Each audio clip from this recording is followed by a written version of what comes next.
7 en adelante.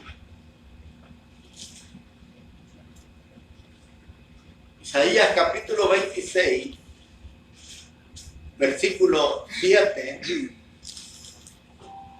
en adelante. Amén. Amén. Cuando ya lo haya encontrado, se pone de pie para Gloria a Dios. leer la palabra del Señor. Aleluya. El versículo 7 en adelante dice Isaías 26, 7. El camino de los justos es recto. Tu Señor hace llano su camino. Nosotros también nos sentimos seguros en el camino señalado por sus leyes. Lo que nuestro corazón desea es pensar en ti. De todo corazón suspiro por ti en la noche. Desde lo más profundo de mi ser te busco. Cuando tú juzgas la tierra, los hombres aprenderán lo que es justicia. Aunque tengas compasión de los malos, ellos no aprenderán a ser rectos. Son perversos en tierra de gente honrada y no tienen en cuenta la grandeza del Señor. Señor, alzada está tu mano, pero ellos no quieren darse cuenta. Cuando vean tu ardiente amor por tu pueblo, quedarán en ridículo. Ojalá que el fuego de tu ira los devore. Señor, tú nos concedes bienestar. Eres tú en verdad quien realiza todas nuestras obras. Señor y Dios nuestro. Otros señores han sido nuestros amos, pero solo a ti te reconocemos por Señor. Amén. Dejamos hasta ahí la porción. Aleluya.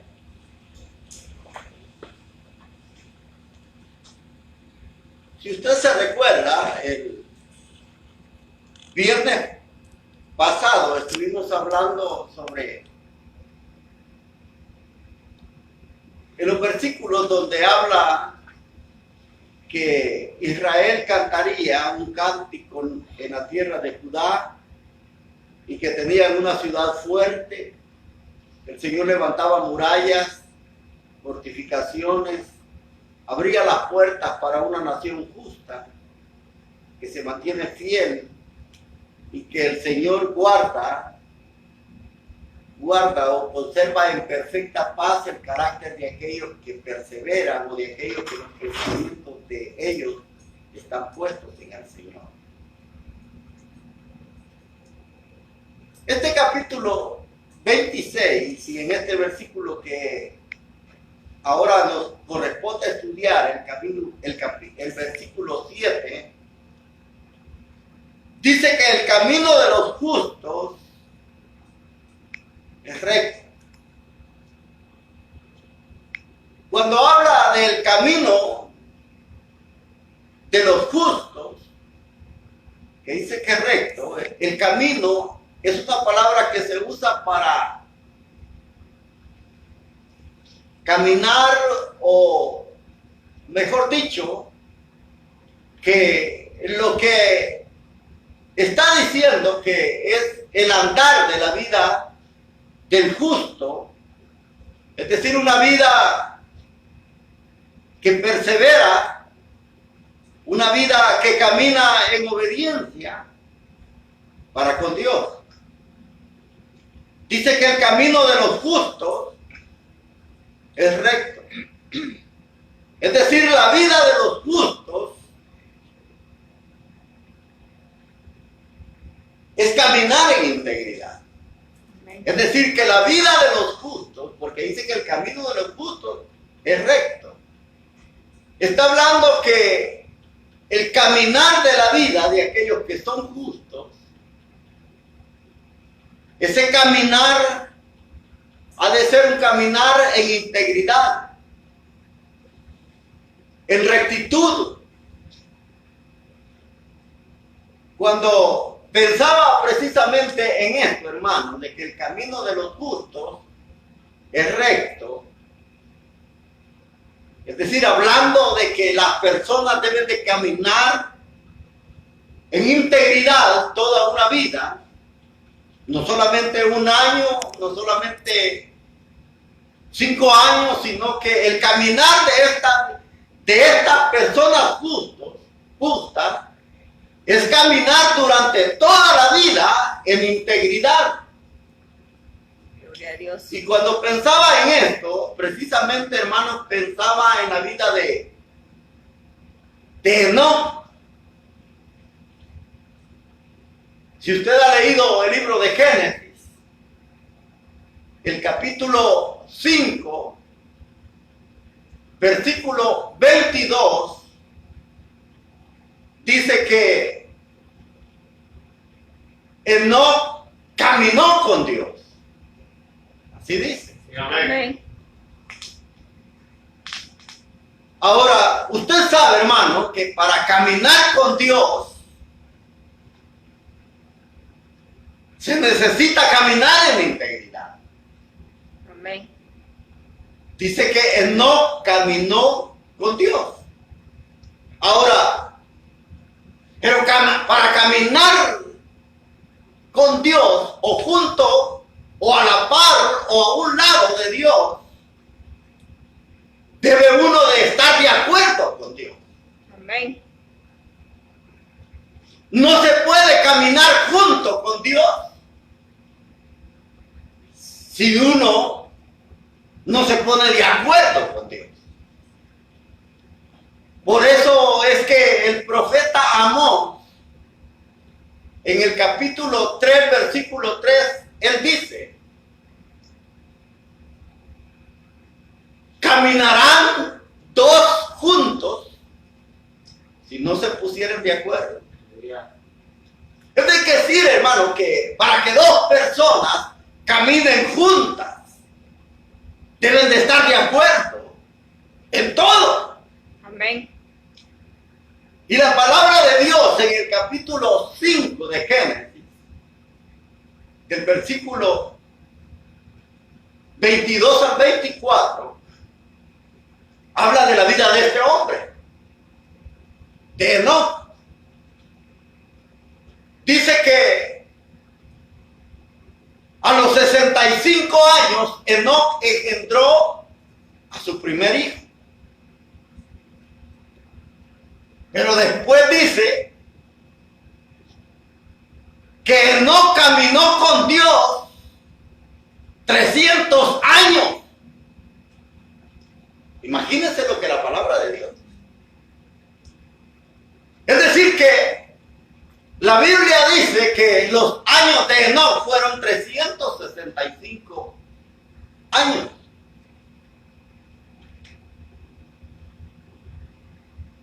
Es decir que los primeros 65 años No contaron. fueron años perdidos. Amén. Pero los 300 años últimos de su vida, dice que él caminó con Dios. Es decir, que está hablando de que no estuvo de acuerdo o se puso de acuerdo con Dios para caminar juntos en todo. Cuando pensaba en eso, hermano, pensaba, porque la Biblia dice que no era un hombre que vivió haciendo la voluntad de Dios. Amén. Fíjese qué tremendo. Caminó 300 años haciendo la voluntad de Dios. Cuando yo pensaba en esto, hermano, pensaba en lo que es nuestra vida. Ahora, del tiempo que usted y yo tenemos de ser cristianos, ¿cuántos han sido los que hemos caminado estando de acuerdo con Dios? Poquito. Porque no todos los años que tenemos de ser cristianos hemos caminado de acuerdo con Dios. Sí, amén. Han habido años en que como que no estamos muy de acuerdo con lo que Dios dice en su palabra. Pero Enoc dice que caminó 300 años haciendo la voluntad de Dios. Es decir, que él estaba de acuerdo en todo. Y cuando hablamos que estaba de acuerdo en todo, estamos diciendo, hermanos, que cada cosa que Enoc hacía estaba de acuerdo con la voluntad de Dios. Gloria a Dios. Y lo mismo habla en el capítulo 6 de este mismo libro, Génesis, de la vida de Noé. Dice que Noé era hombre justo. Así dice. Amén. Justo y recto. Oiga cómo lo describe la Biblia.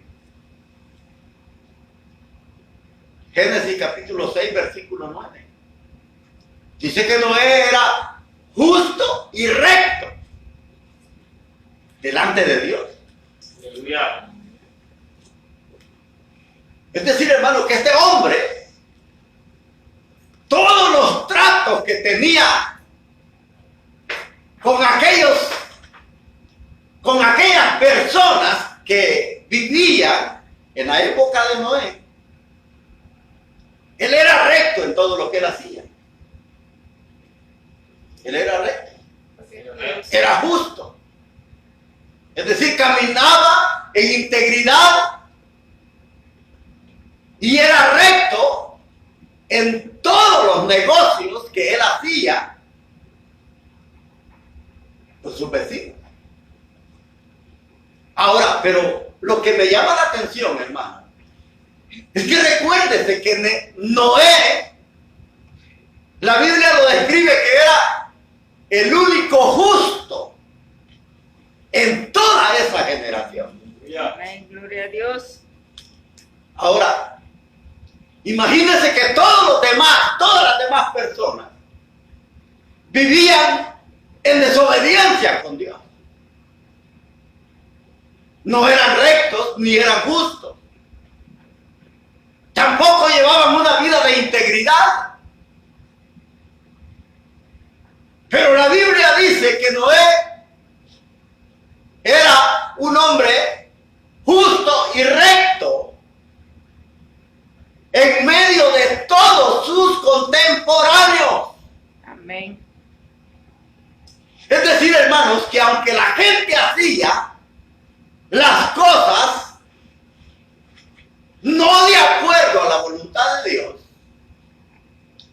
la gente vivía en desobediencia, pero Noé trabajó y se esforzó para vivir en obediencia para con Dios. Es decir, hermanos, que Noé podía ver cómo las otras personas no eran rectas. Amén. Él veía eso. Ahora, Noé pudo haber dicho, bueno, aquí todos hacen lo mismo. Pero Noé hizo la diferencia. Amén.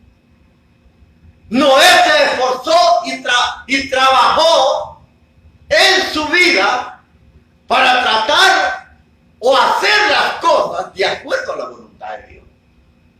Gloria a Dios. Recuérdese que lo que estamos tocando es el versículo 7 de Isaías, que dice que el camino del justo es recto. Es decir, la vida que vive el hombre justo o la mujer justa es una vida de integridad. Al igual, hermanos, que Noé, también nosotros estamos rodeados de gente, de personas que no caminan en integridad con Dios. que no caminan haciendo la voluntad de Dios. Ahora, pero eso no debe de impedirnos a nosotros el que nosotros no hagamos la voluntad de Dios. Porque hoy en día, hermano, mucha gente dice, bueno, si todos hacen lo mismo. Eso es lo que la gente dice. Amén. Ahora, si todos hacen lo mismo, dice, ¿por qué yo no? Noé no pensó de esa manera. Noé era el único justo en toda esa generación. Amén. Era el único hombre justo y recto. Amén. A Noé no le importaba, hermanos, que la gente lo ignorara o que lo vieran de diferente manera, que era raro, porque era el único que hacía las cosas diferentes a la generación en la que él vivía. Era el único. A Noé lo que le importaba era agradar a Dios. Gloria a Dios. Aunque él no agradara a la gente en su forma de vivir, él se esforzó por agradar a Dios en su forma de vivir. Por eso es que el versículo 7 dice que el camino de los justos es recto. Es decir, la vida del justo es caminar en integridad. Esa es la vida del justo. Por eso se reconoce la vida del cristiano.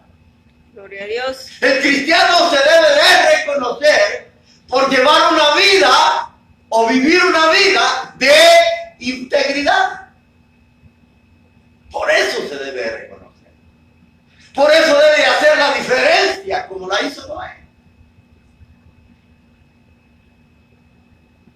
Porque a nosotros no nos debe de interesar a nosotros el que otra gente no quiera vivir una vida de integridad. A nosotros no nos debe de interesar que las otras personas no sean rectas. Eso no nos debe de interesar. Lo que a nosotros nos debe de interesar es que nosotros llevemos una vida de integridad. Eso es lo que nos debe de interesar. Amén. Porque es fácil, hermano. Es fácil comenzar a vivir como viven los demás. Es fácil hacer lo que toda la gente hace. Lo difícil es hacer la diferencia en medio de esa generación. Eso es lo que habla. Por eso el versículo 7 dice que el camino del justo es recto. Es decir, hermano, que tanto Enoc como Noé caminaron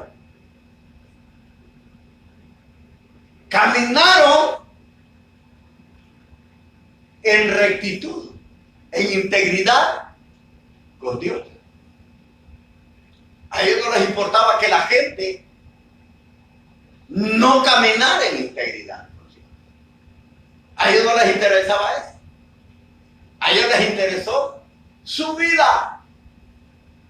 Ahora, y eso es lo que a nosotros, hermanos, nos debe de interesar.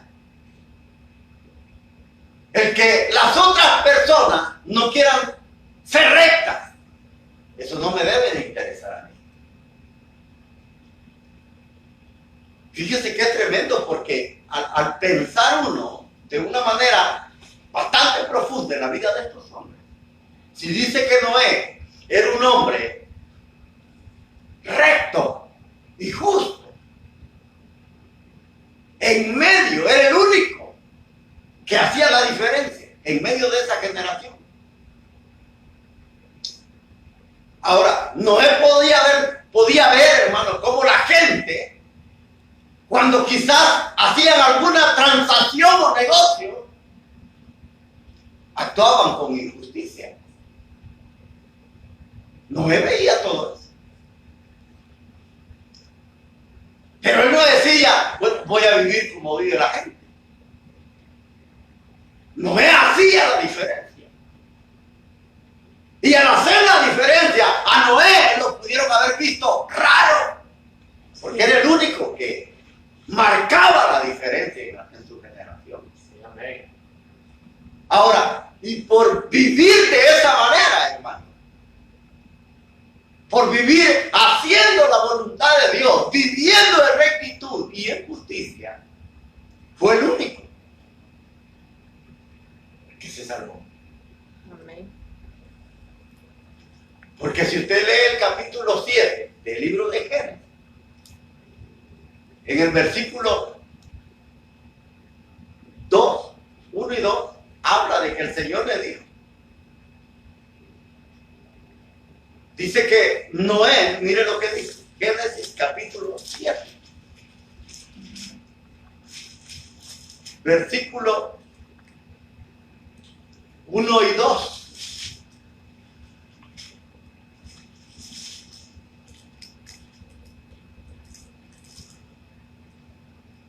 Después el Señor le dijo a Noé, ¿después de qué? Después de que Noé había construido el arca. Amén. Porque todo el capítulo 6 habla de que Dios le dijo que construyeron arca. Pero en el versículo 7:1 dice, después el Señor dijo a Noé, mire lo que el Señor le dijo a Noé, entre toda la gente de este tiempo, solo tú vives de acuerdo con mi voluntad. Amén. Oiga lo que Dios le dijo a este hombre. Entre toda la gente de este tiempo, solo tú vives de acuerdo con mi voluntad. Por lo tanto, entra en el arca, tú y tu familia. Pero llama la atención el versículo 1, porque dice, entre toda la gente de este tiempo. Es decir, que Dios estaba observando a cada persona. Oiga, Amén. tú eres el único. Y se lo dijo el Señor.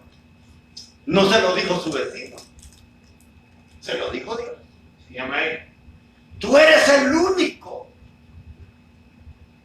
justo y que ha hecho la voluntad de Dios en medio de toda esta generación. Por lo tanto, le dice el Señor, entra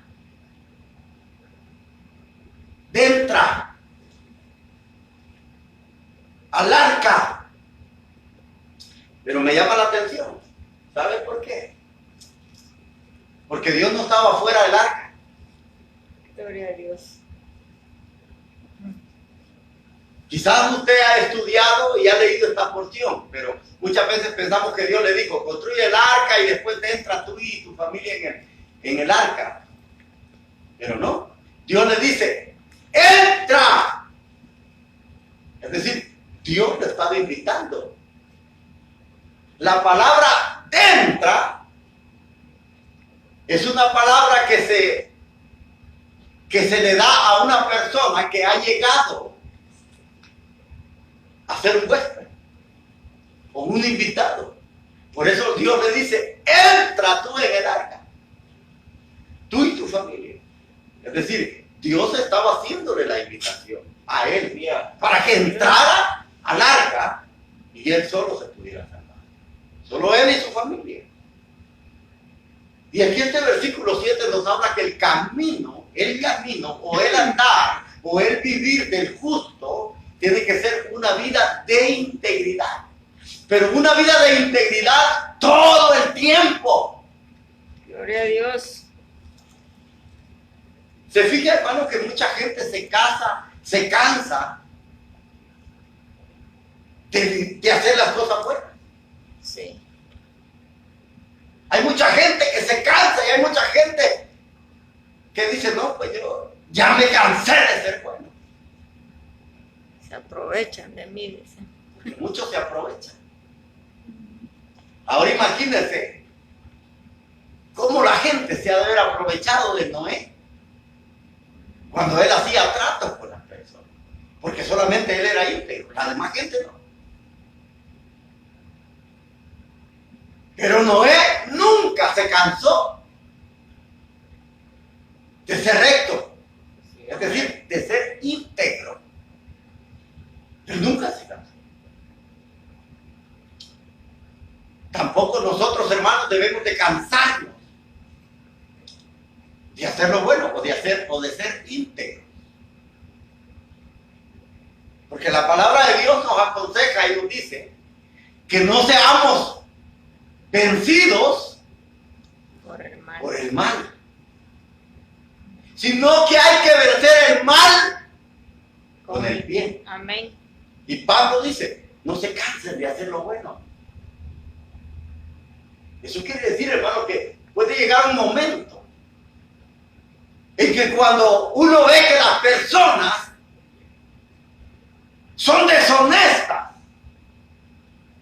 y no viven en integridad haciendo la voluntad de Dios, puede llegar un momento que uno se cansa. Por eso Pablo dice, no se cansen de hacer el bien, porque a su tiempo, dice, segarán. Es decir, nunca nos debemos cansar. Así es, amén. Usted va a decir, es que, hermano, es que de mí se aprovechan. Hay gente que se aprovecha. Usted no es el primero. Santo. De Noé se aprovecharon cuántas veces. Y él nunca se cansó de ser recto, de ser íntegro. Por lo tanto, hermanos, nosotros también no nos debemos de cansar de hacer lo bueno. Y no importa que otros no lo quieran hacer. No importa que nosotros quizás vayamos contra la corriente. Porque eso es lo más difícil, hermano. Porque el apóstol Pedro, él habla y dice que la gente se va a admirar y va a decir que por qué nosotros no corremos igual que ellos. Usted sabe, hermano, que lo más fácil es ir o ir siguiendo la corriente, eso es lo más fácil. Pero ir en contra de la corriente es lo más difícil. Porque usted sabe, hermano, que ir contra la corriente, o sea, Pedro está hablando precisamente como que alguien va en un río. Esa es la imagen que Pedro presenta. Nadar contra la corriente. Usted sabe que nadar contra la corriente es muy difícil. Se requiere doble esfuerzo. Se cansa uno de ir contra la corriente. Quiere doble esfuerzo. Y no solamente eso. Usted sabe que la corriente va a traer árboles, va a traer toda clase de obstáculos. Ahora, y eso, hermano, dificultará más todavía el ir contra la corriente. Por eso, nosotros, hermanos, como dice la palabra, el caminar nuestro tiene que ser reconocido por la integridad. Por eso se reconoce el camino de los justos.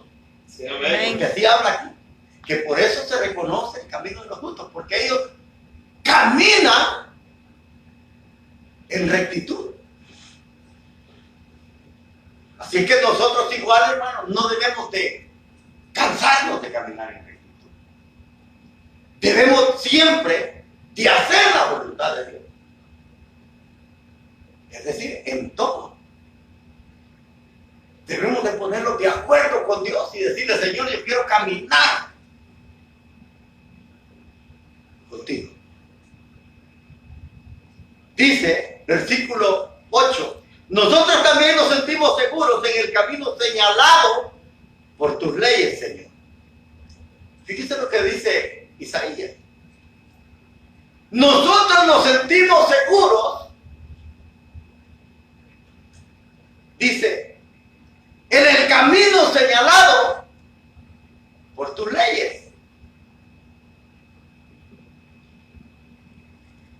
Otras versiones dicen, nosotros aprendemos a vivir por tu palabra. Ahora, Isaías habla que ellos se sienten seguros. El vivir de acuerdo a la palabra de Dios. Ahora yo le preguntaría a usted, ¿qué tan seguro se siente usted haciendo o viviendo de acuerdo a la palabra de Dios?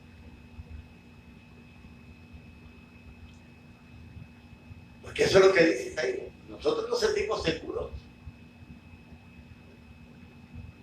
haciendo o viviendo en el camino señalado por tu palabra. Usted sabe, hermano, que la palabra de Dios nos indica y nos dice cómo nosotros debemos caminar. Amén. Y cuando nosotros caminamos, hermano, de acuerdo a la palabra del Señor, hay una seguridad en nuestra vida. Amén, gloria a Dios. ¿Por qué? Porque ese camino señalado por Dios, Dios sabe que ese camino, precisamente, no nos va a llevar a la perdición. Porque Dios conoce el camino. Y eso es lo que le dijo el Señor a sus discípulos. ¿Se recuerda cuando le dijeron en el capítulo 14 y le preguntaron? Porque él dijo, uno de los discípulos le preguntó y le dice, Señor, muéstranos El camino. Ustedes lo saben. Ustedes saben el camino a donde voy. Es decir, que nosotros, hermanos, al caminar en el camino de Dios, que es el camino señalado por su palabra, va a haber seguridad en nuestra vida. Seguridad de que no vamos a ir a la deriva. Seguridad de que no vamos a ir por un camino equivocado, sino que por un camino que Dios, a través de su palabra, nos ha señalado. Amén. Y usted sabe cuál es ese camino. Porque Jesús dijo, yo soy el camino, la verdad y la vida. Y nadie viene al Padre sino por mí. Dijo. Amén. Mire lo que dice versículo 8. Lo que nuestro corazón desea, dice, ¿qué es? Es pensar en ti. Nuestro corazón desea pensar en ti. Uno se pregunta, hermanos, a ver, porque hay mucha gente que ahora en día dice, yo amo al Señor. ¿Así? Yo amo al Señor. Y usted sabe, hermano, que cuando una persona ama a otra persona, ¿qué es lo que hace? Mantenerse en comunicación, acercarse. Cuando uno ama a otra persona, lo que uno hace Pensar en es pensar en esa persona. Eso es lo que uno hace. Pensar. Y al pensar en esa persona, uno desea estar con él. Porque eso es lo que dice aquí. Dice, lo que nuestro corazón desea, versículo 8, Amén. es pensar en ti. Ahora yo le preguntaría, ¿usted ama al Señor? Porque si usted ama al Señor, si nosotros decimos amar a Dios, nuestro pensamiento debe de ser Él. Amén. Ese debe ser nuestro pensamiento.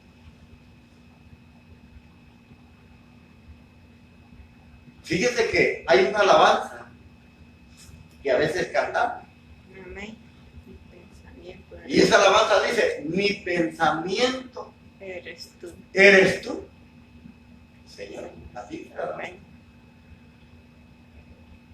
Ahora, y aquí el profeta dice, nuestro corazón desea pensar en ti. Ahora, ¿cuán apasionados estamos usted y yo del Señor? ¿Cuánto lo amamos o cuán apasionados estamos por Él? Que nuestro pensamiento está en Él. Porque es fácil decir que se ama al Señor. Eso es lo más fácil decir. Cualquier persona dice, no, yo amo a Dios.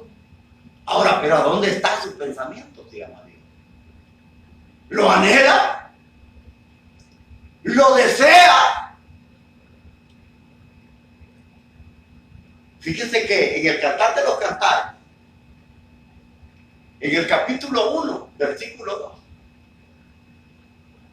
2, usted sabe que el Cantar de los Cantares, hermano, es un libro poético Amén. que habla de una relación entre dos personas. Y esas dos personas es Salomón y la Tsunamita. Todo ese libro habla de amor, habla de pasión, habla de deseo, que quieren estar juntos. Pero fíjese que en el capítulo 1, versículo 2 de ese libro del Cantar de los Cantares, la Tsunamita está tan enamorada de Salomón. Oiga bien lo que le voy a decir. Está tan enamorada de Salomón que ella dice, oh, dice ella, si él me besara con los besos de su boca. Oiga lo que está diciendo. Si él me besara con los besos de su boca. Es decir, estaba bien apasionada por Salomón. Ahora, pero cuando ella dice esto, precisamente, todo ese libro, hermanos, habla de esa relación de esas dos personas, la Tsunamita y Salomón. Ahora, pero le voy a decir algo para que cuando usted entienda y lea ese libro, lo lea de esta manera. La Tsunamita, hermanos, representa a la iglesia. Y Salomón simbólicamente representa a Cristo. Es decir, que la Tsunamita, que representa a la iglesia, ella dice, oh, si él me besara con los besos de su boca, es decir, lo desea. Y cuando digo que lo desea, es de que ese deseo que ella tiene es por estar con él. Amén. Ahora, si la Tsunamita representa a la iglesia y Salomón está simbolizando a Jesús, ahora la pregunta sería, ¿cuánto usted y yo, que somos iglesia, deseamos estar con Jesús? ¿Cuánto? Anhelamos esa relación, porque la Tsunamita lo deseaba estar con él. Hablando de una relación íntima, personal. Ahora, ¿cuánto usted y yo anhelamos? Porque usted y yo somos la iglesia del Señor. Amén. ¿Cuánto usted y yo anhelamos o deseamos a nuestro Señor? ¿Cuánto? Ella dice, fíjese que ella dice, después del versículo 2, versículo 3, ella dice, tú eres, dice, como un perfume. Así le dice a Salomón. Tú eres como un perfume derramado. O sea, eso quiere decir que Salomón, lo que está diciendo, que el aroma de este que despedía.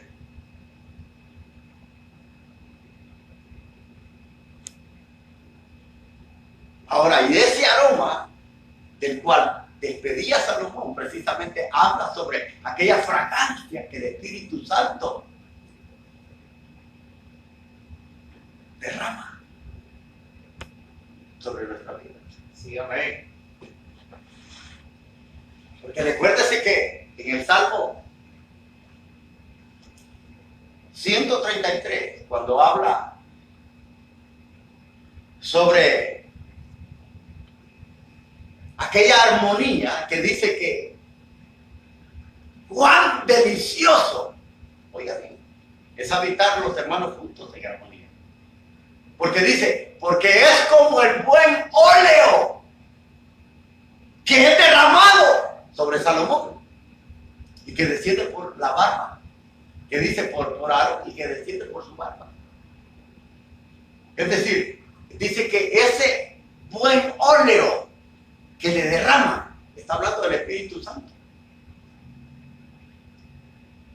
Y por eso la Sulamita dice, tú eres como un perfume de fragancia derramada. Es decir, le encantaba aquel aroma. Por eso es que el versículo 8 dice, nuestro corazón te desea y desea pensar en ti. Si nosotros amamos al Señor, hermano, verdaderamente, Lo anheláramos. nosotros hiciéramos cualquier cosa por estar con Él. Amén. Porque usted sabe, hermano, que cuando una persona está enamorada de alguien, esa persona hace cualquier locura por estar junto a esa persona. Amén. Ahora, deberíamos hacer lo mismo nosotros. Si nosotros decimos que nuestro corazón desea pensar en el Señor, porque dice pensar en ti. Si todos los que dicen ser cristianos pensaran y lo desearan en sus pensamientos, que esta iglesia estuviera llena. Pero ese amor que muchas veces nosotros decimos tener por Él es un amor De labios, mamá. solamente de labios. Por eso dice, lo que nuestro corazón desea es pensar en ti. Versículo 9. De todo corazón suspiro en la noche por ti. Oiga lo que dice, de todo corazón, es decir, hablando cuando a veces, como cuando a veces dice uno, con toda mi alma. Amén. Así dice. Suspiro en las noches. Hermano, ¿usted ha suspirado alguna vez porque se siente enamorado del Señor? Usted sabe que a veces cuando uno está enamorado, hermano, de alguien, y le voy a decir esto, porque es algo real. Cuando uno está enamorado a veces de una persona, de una joven, a veces cuando uno habla de ella,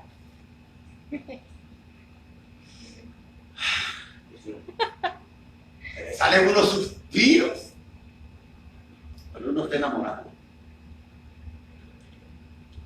Y aquí el profeta está diciendo que dice que él suspira en las noches.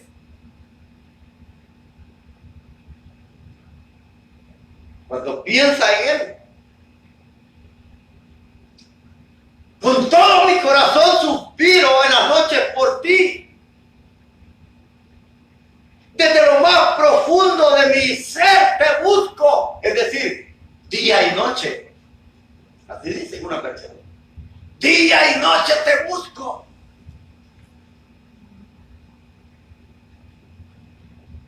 Qué bonito que nosotros estuviéramos verdaderamente enamorados del Señor. Fue hermoso. Amén. No es hermoso estar enamorado. Pero muchas veces ese amor que decimos que le tenemos al Señor no es un amor sincero. Es un amor interesado nada más.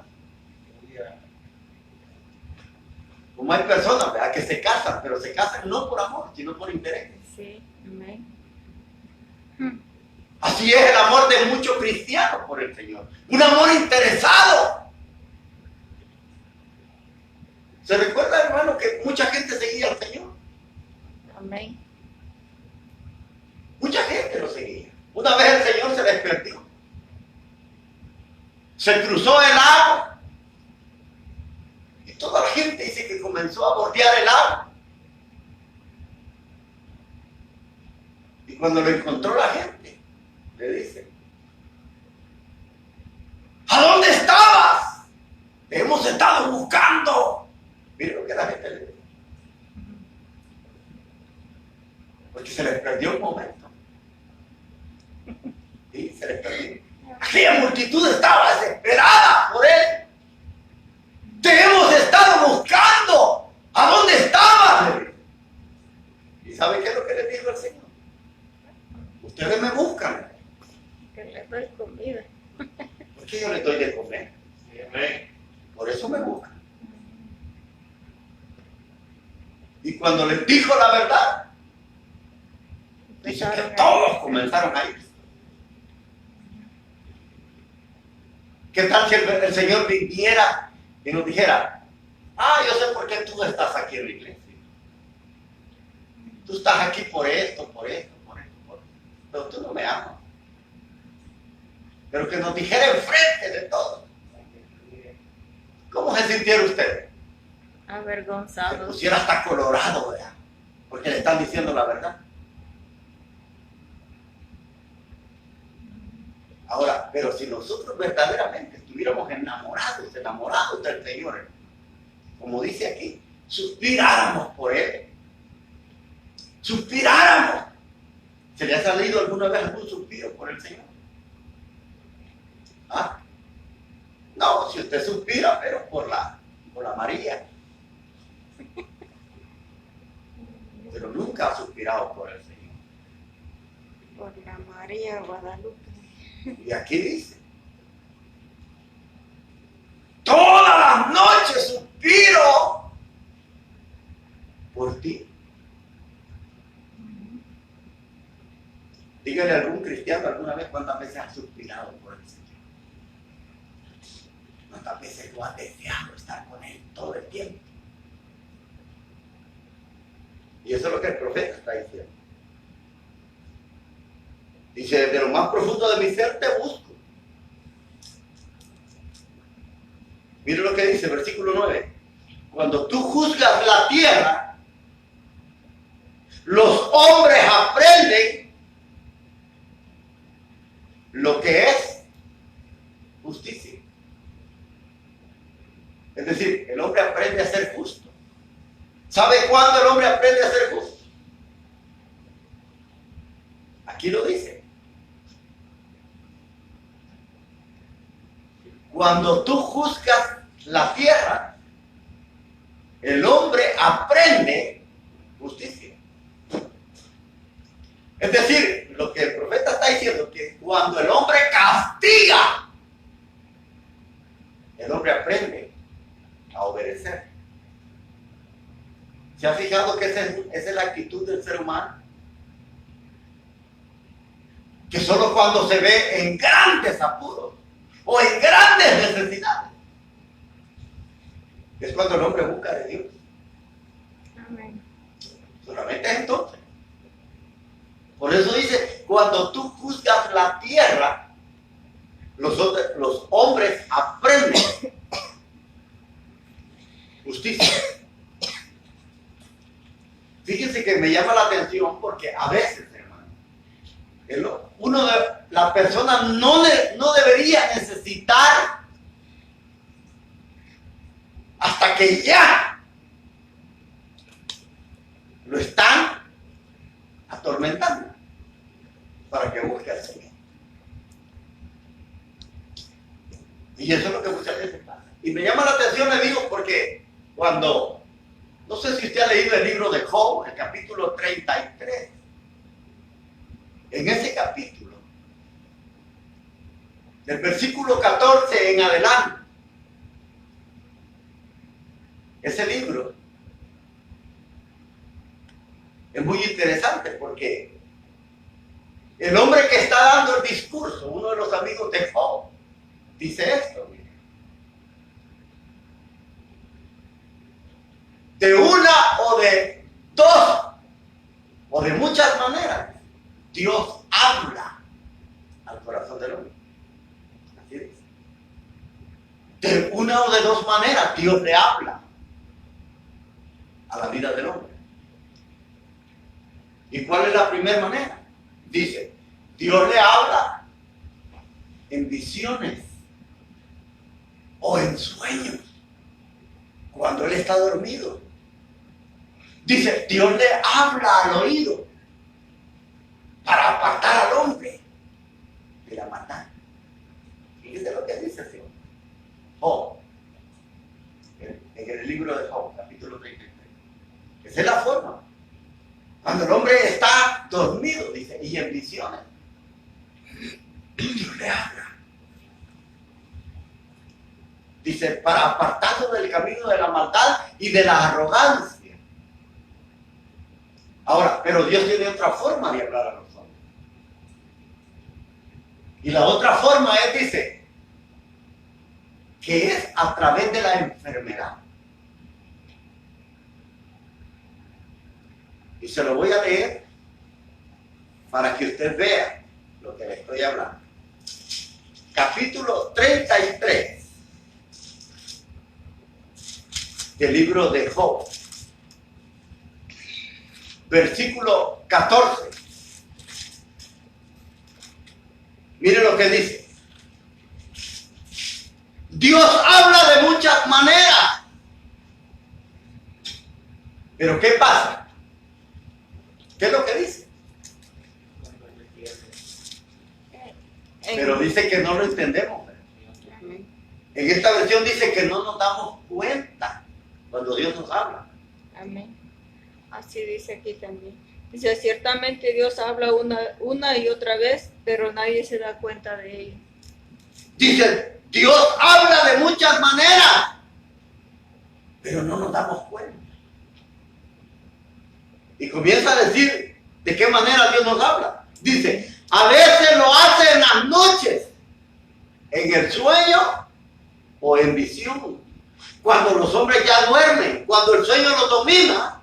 Versículo 16 dice, Dios habla al oído de los hombres.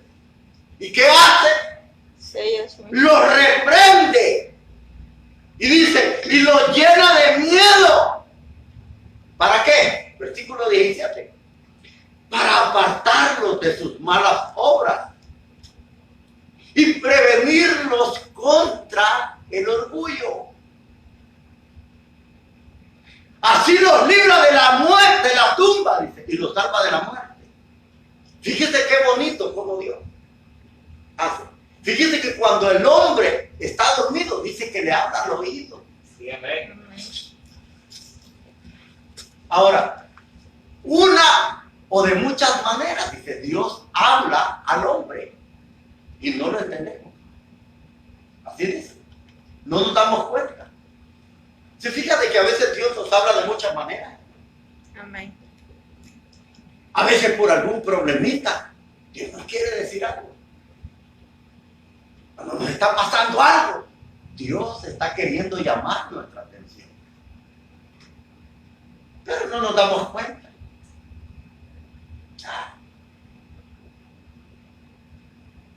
No nos interesa cuando Dios nos habla.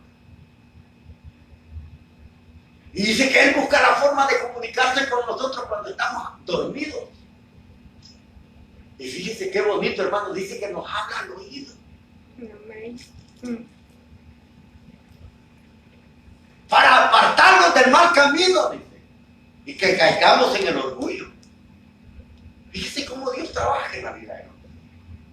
Pero mire la otra forma como Dios nos habla. Versículo 19.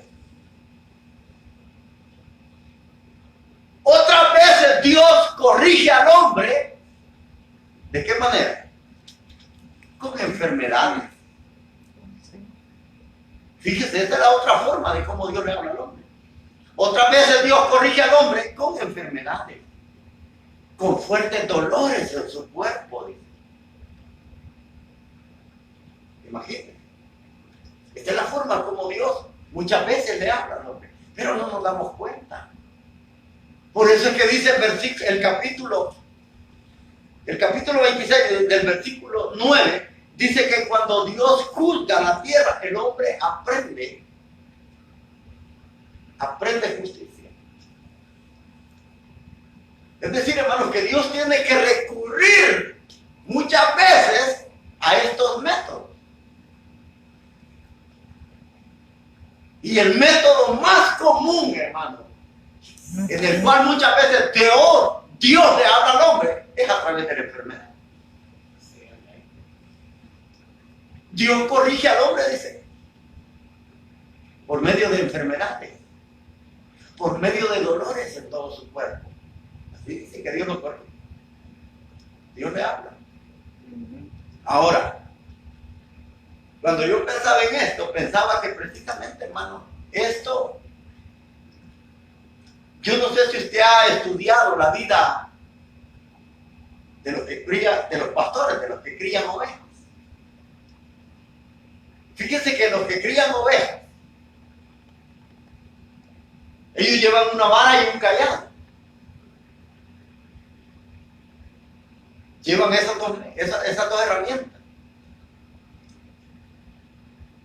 El cayado es algo que tiene así, mire, como una vuelta en la punta. Es decir, cuando la oveja va se va yendo por un lado, con ese cayado, como es una vara larga, se la ponen en la jata, o bien de la patita o del pescuecito, pero le da vuelta rápido para que regrese. Y si no, con la varita la golpea para que busque de nuevo donde están las otras ovejas. Pero además de esas dos herramientas que el pastor lleva, muchos pastores utilizan dos perros. A esos perros están entrenados para que cuando las ovejas se descarrían por un lado y el pastor las quiere juntar, uno se va por un lado y otro por otro y les ladran. Y las ovejas comienzan a agruparse. Ese es el método que el pastor usa cuando sus ovejas se dispersan. Ahora, pero pensando en eso, en que el sueño y la visión y la enfermedad son las que Dios usa para corregir la vida del hombre. Dice que la enfermedad Dios la usa para corregir al hombre. Y también los dolores en su cuerpo. Ahora, cuando yo pensaba en esto, pensaba que esos son los dos perros negros que el pastor usa. Y no estoy hablando de un pastor humano. Estoy hablando del pastor de los pastores. Gloria a Dios. Precisamente, él usa estos dos perros negros, que son las enfermedades, para reprender al hombre y para que lo busque en el momento de necesidad. Y así pueda pastorearlo y pueda llevarlo a beber aguas en lugares tranquilos y poderlo llevar a comer a ver despacio. Así es de que cuando usted se enferme, piense que a lo mejor allá anda el perrito negro, porque Dios quiere traerlo, porque algo está pasando. Porque así dice el libro de Job, que Dios use esa enfermedad como correctivo para la vida del hombre, para que el hombre lo busque. Ahora, y aquí dice que solamente cuando Dios dice, cuando la tierra es juzgada, el hombre aprende corrección, aprende justicia. Versículo 10, ya casi terminamos. Mire lo que dice: aunque tengas compasión de los malos, ellos no aprenderán a ser rectos. Mire qué tremendo cómo el hombre se porta. Mire lo que dice el profeta. Aunque tenga compasión de los malos, ellos no aprenderán a ser rectos. Mire cómo el ser humano abusa de esa compasión de Dios, de esa misericordia. El hombre abusa. Por eso es que el apóstol Pablo en el capítulo 2 de Romanos, él dice que habla sobre que cuando Dios dice al hombre, dice, lo guía al arrepentimiento. Dice, ¿tú crees? Dice, que la benignidad de Dios, dice, oiga, la benignidad, o sea, la compasión, la misericordia de Dios, dice, nos guía al arrepentimiento. Pero por tu necio corazón no arrepentido, atesoras ira para el día en que Dios juzgue. Pero fíjese, dice que la benignidad del Señor, aquí dice que la compasión, y es lo mismo. La benignidad del Señor nos guía al arrepentimiento. Y aquí dice que aunque Dios tenga compasión de los malos, ellos no aprenden a ser rectos. Fíjese qué tremendo. Cómo Dios les muestra su misericordia. Cómo Dios día con día les muestra compasión. Amén. Pero ellos no quieren aprender. A pesar de la compasión que Dios les tiene, ellos abusan de esa compasión. Y miren lo que dice más abajo. Son perversos en tierra de gente honrada. Son perversos en medio. Son perversos, dice, en tierra, en la tierra de gente honrada. Otras versiones dice, aunque ellos anden en medio de gente honrada, siguen haciendo el mal porque no les importa. Mire qué tremendo. Es decir, Dios tiene compasión de ellos, pero el hombre no aprende. Amén. Y dice que aunque el hombre malo ande en medio de gente honrada, él sigue haciendo el mal porque no le importa. Y mire lo que dice al final del 10. No tienen en cuenta la grandeza del Señor. Es decir, que no les importa. Versículo 11. Señor, dice, alzada está tu mano. Dice, pero ellos no quieren, es decir, los malos, no quieren darse cuenta. Ahora, cuando dice que el Señor tiene alzada su mano y que los malos no quieren darse cuenta, está hablando precisamente que el juicio de Dios está para caer en ellos. Pero ellos no quieren aceptar que va a haber juicio, que Dios los va a castigar. Ellos no quieren aceptar. Y esa es la vida del hombre. Y es tremendo, hermano, porque el hombre así se comporta.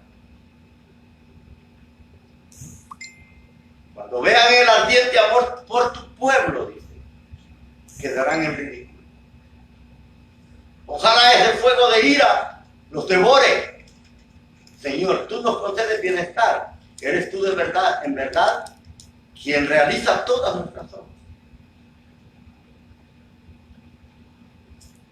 Es decir, hermanos, que el hombre, aunque Dios esté constantemente hablándole, el hombre no le interesa Dios en su vida. Y como no le interesa, Dios tiene que acudir muchas veces a algunos métodos. Usted dirá que Dios es cruel, porque nos enferma. No. Muchas veces lo que Dios intenta a través de la enfermedad es que nosotros o que la vida del hombre cambie de curso y comience a buscar de Dios. Porque ese curso que lleva la vida del hombre lo va a llevar a la perdición. Eso es lo que Dios busca. Pero muchas veces el hombre es tan duro. Y que a veces, aún usando estos métodos, Dios, el hombre no hace caso. Por lo tanto, hermanos, nosotros debemos de vivir en integridad, porque eso es lo que dice. Debemos de vivir. Allí se habla precisamente de dos cosas. Se habla del camino del justo, que el justo se reconoce cuando vive en integridad. Y se habla del malo. Que el malo, aunque vive en medio de gente honrada, o aunque Dios tenga compasión de ellos no cambian. Ahora, dos cosas vivo. Y con esto finalizo. Dice que el camino del justo es la rectitud. Y solo quiero hacer énfasis a lo que dije al principio. Dice que Enoc y Noé caminaron con Dios. Ahora, yo solo le hago una pregunta. ¿Quién camina con usted? Si usted no está caminando con Dios, alguien más lo está haciendo. Y si esa persona que camina con usted no es Dios, lo va a llevar a la perdición. Gloria a Dios. Hoy esta noche usted puede hacer una decisión. O camina con Dios o tu vida se pierde. Cierre sus ojos, vamos a orar, vamos a darle gracias a Dios por queremos.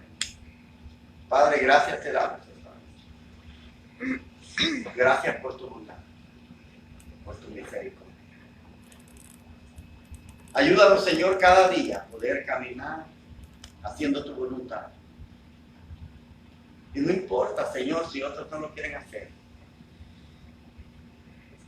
También ayúdanos, Padre, danos la fuerza para venir siempre a este lugar a adorar. Y no importa si otros no lo quieren hacer.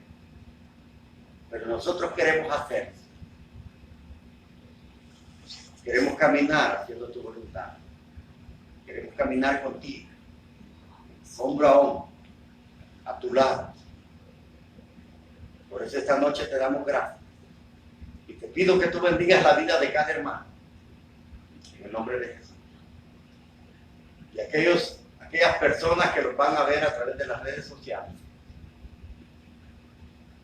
Esta noche también pueden tomar su propia decisión. Yo no conozco su vida, pero usted sabe que está caminando con Dios. Y si no lo está haciendo, hoy esta noche puede reflexionar para buscar hacer la voluntad de Dios y caminar con Él. Así que, Señor, bendice a cada vida donde este mensaje pueda llegar. Y que tu palabra, Señor, haga esa obra que hace en cada vida cuando tú la amas. Padre, gracias esta noche. Así también te pido por cada hermano, a los que no pudieron llegar, donde quiera que ellos estén, bendícelos, guárdalos, dale fuerza. Y los que estuvieron aquí, Padre, de igual manera te pido que los bendiga. En el nombre de Jesús. Gracias, Señor. Llévanos con tu paz y con tu bendición hacia nuestros hogares. En el nombre de Jesús.